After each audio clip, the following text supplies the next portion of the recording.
Your stress is a choice, not the situation, not the deadline, not the person screaming at you across the table, the stress itself.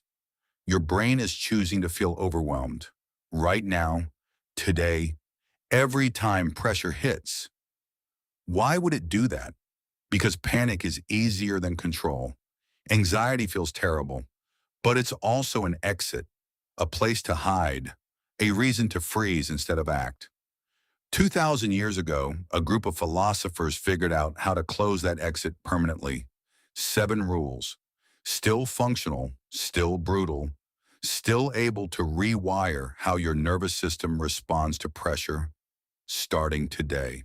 Here's what actually happens when pressure hits. Your amygdala fires first, fast, before your rational brain even wakes up. Cortisol floods your system.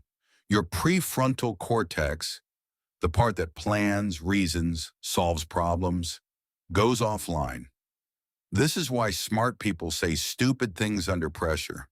Why calm people snap. Why capable people freeze at the exact moment they need to perform. It's not a character flaw, it's biology hijacking you in real time.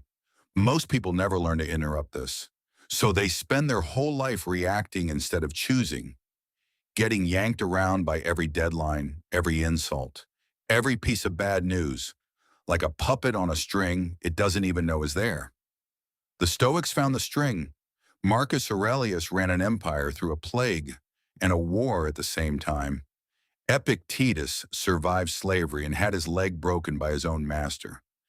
Seneca got exiled to a rock in the middle of the sea. None of them had it easy. All of them figured out how to function anyway. Here's exactly what they knew that you don't yet. Rule 1, the reserve clause.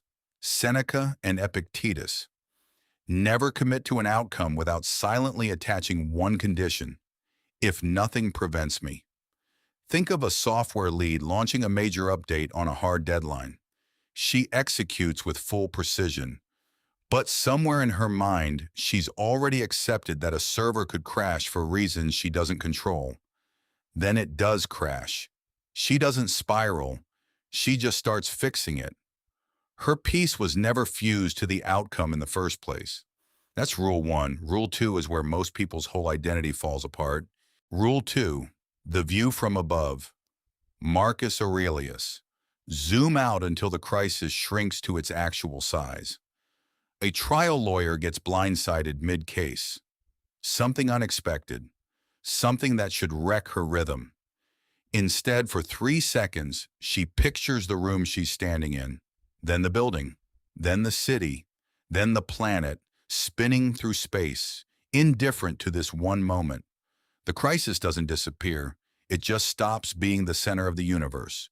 Rule 3 is the one nobody wants to hear. Rule 3, voluntary simplicity. Seneca. Practice the worst case before it finds you.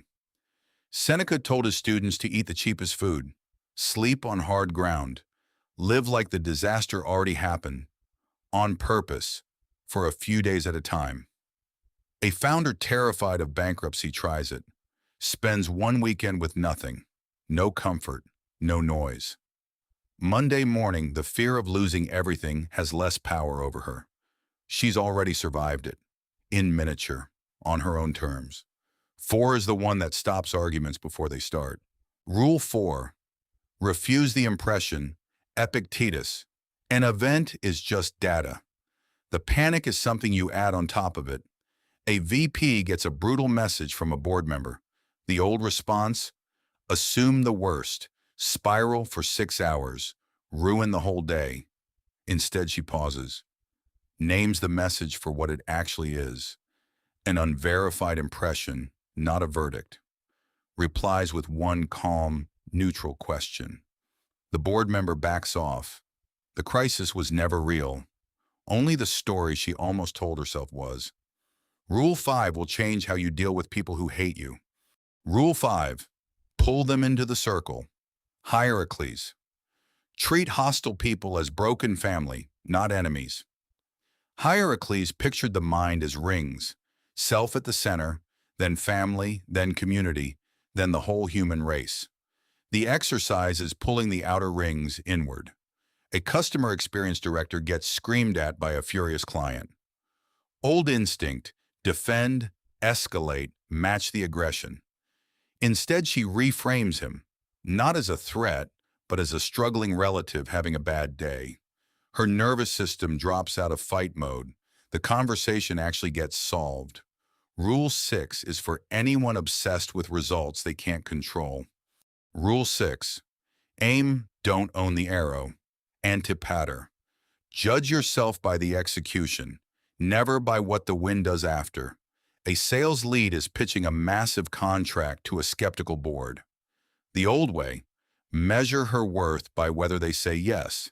Instead, she defines success as one thing only. Did she deliver a flawless, well-researched, honest presentation? That part is entirely hers. Whether they sign is wind, gusts she never controlled to begin with. Last rule. This is the one that saved a man in a prison cell for 7 years. Rule 7, the Stoic pause, Epictetus. Nothing gets your reaction until you've taken one full breath first. Admiral James Stockdale spent 7 years being tortured in a Vietnamese prison. He survived using exactly this, a hard pause between what happened to him and what he let it mean. 2 to 10 seconds, one breath, then respond. He said Stoicism didn't just help him survive. It kept them from owning his mind, even when they owned everything else. 7 rules, all 2,000 years old, all still working. Here's how you actually use them. Starting the next time pressure hits you today. I want you to do 3 things, not someday. The next time you feel your chest tighten. First, before you respond to anything stressful, breathe once, fully. Count to 4 in, 4 out. That's the Stoic pause.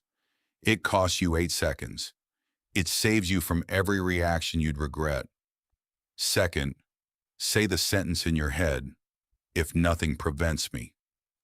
Attach it to your next big commitment, your presentation, your deadline, your hard conversation.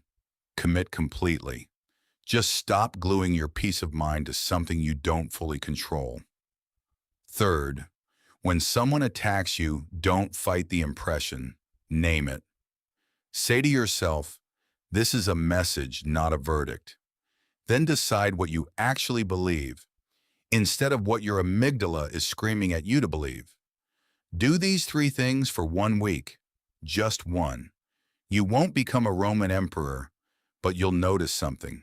The pressure stops choosing your reaction for you. Pressure was never the enemy. It never is. It's just weight, and weight doesn't break you. It reveals what you're made of. Marcus Aurelius didn't get a plague-free empire. Seneca didn't get his island back. Stockdale didn't get an easier war. They got exactly what you have right now, a hard moment, and a choice about what to do with the 8 seconds right after it hits. You are not under too much pressure. You are under-trained for the pressure you already have.